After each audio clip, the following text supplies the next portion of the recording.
नमस्कार दोस्तों, स्वागत है आपका मेरे चैनल पे। दोस्तों, बहुत ही बड़ी न्यूज़ आ रही है और वो है अमेरिका की तरफ से कि वह अपना F-22 Raptor fighter jet Israel को देने जा रहा है। इसके लिए प्रेसिडेंट डोनाल्ड ट्रंप ने अप्रूवल भी दे दिया है। और दोस्तों, ये बड़ी बात इसलिए है क्योंकि आज तक किसी भी देश को F-22 फाइटर जेट नहीं दिया गया है और साथ ही इसके लिए उनके कानून के अंदर ऐसे प्रावधान थे कि चाहकर भी इस फाइटर जेट को किसी भी देश को नहीं दिया जा सकता था। और साथ ही दोस्तों, ये भी देखेंगे कि क्या अब इंडिया भी फाइटर जेट को खरीद सकता है। तो चलिए दोस्तों शुरू करते हैं। दोस्तों, अगर इजरायली मीडिया की माने तो US secretary of defence mark Esper ने इसी वीक इसराइल की एक विजिट की, जो अभी कुछ दिन पहले इंडिया भी आए हुए थे।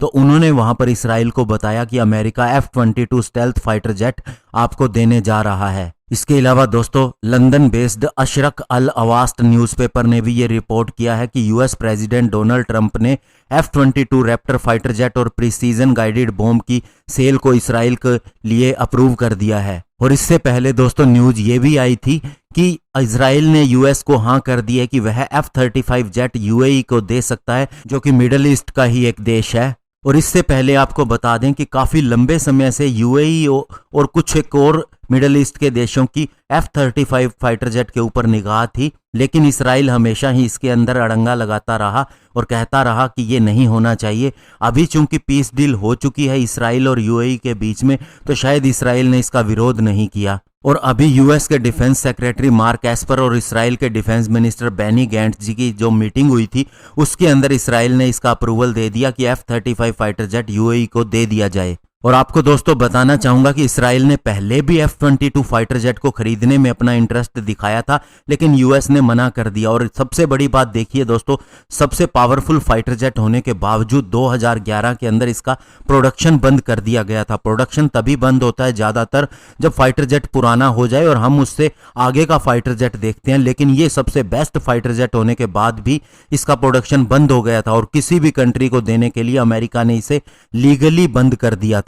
दोस्तों, लॉकहीड मार्टिन का F-22 रैप्टर फाइटर जेट एक single seat twin engine all weather 5th generation stealth multi role fighter jet है और इसके अंदर कटिंग एज टेक्नोलॉजी लगी हुई है। इस फाइटर जेट को दुनिया की दो बेहतरीन कंपनियों ने बनाया है। प्राइम कॉन्ट्रैक्टर इसका लॉकहीड मार्टिन था, जिसने इसका एयरफ्रेम और वेपन सिस्टम बनाए हैं। वहीं दोस्तों, बोइंग ने इसकी फ्यूसिलेज और इसके अलावा और भी इसके ऊपर जो सिस्टम और विंग लगे हुए हैं वो बनाए थे। और इसके अलावा दोस्तों, यूएस एक बंकर बस्टिंग बॉम्ब भी इसराइल को दे सकता है। इसके लिए दो लेजिस्लेटर ने उनकी संसद के अंदर एक बिल भी इंट्रोड्यूस किया ताकि उसे पेंटागन से अप्रूवल मिल सके। हालांकि दोस्तों, ये बिल पास नहीं हुआ है, लेकिन उम्मीद है कि ये पास हो जाएगा। और दोस्तों, इसके थ्रू जो लॉन्ग शॉट म्यूनिशन दिया जा रहा है वो बंकर को और बहुत बड़ी फैसिलिटी को उड़ाने की क्षमता रखता है। और इसका सीधा सा मतलब ये होगा कि ईरान के जो अंडरग्राउंड न्यूक्लियर साइट है उनको भी ये डिस्ट्रॉय कर देगा। और इसे खरीदने के लिए भी इसराइल लंबे समय से कोशिश कर रहा था।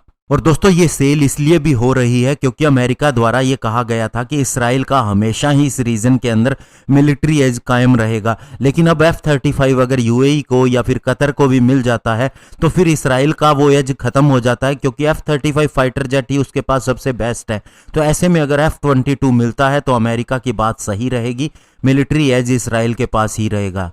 और दोस्तों, अमेरिका जो म्यूनिशियन इस अप्रूवल के जरिए इसराइल को देगा उसका नाम है GBU-57A/B, जो कि दोस्तों एक बहुत ही ज्यादा पेनिट्रेटर बॉम्ब है। 14,000 किलोग्राम का ये बम है और इसकी क्षमता ये है कि ये जमीन के अंदर 200 फीट तक यानी 60 मीटर तक घुस सकता है, पेनिट्रेट कर सकता है। और अगर कंक्रीट से बनी हुई कोई चीज हो तो 60 फीट तक अंदर जा सकता है।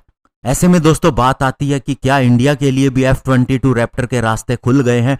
बिल्कुल दोस्तों, क्योंकि अगर इसकी एक बार सेल होनी शुरू हो जाती है तो फिर इंडिया भी इसे खरीद सकता है और इंडिया ज़्यादा संख्या में खरीद सकता है। इसराइल से इकोनॉमी हमारी बहुत ज़्यादा बेहतर है और इंडिया सबसे ज़्यादा फाइटर जेट खरीदता आया है, ये अमेरिका को भी पता है। और अमेरिका हमारा अलाई है और हम कम से कम 4 पैक्ट के ऊपर उसके साथ में साइन कर चुके हैं, जो कि केवल अपने अलाई के साथ ही साइन किए जाते हैं।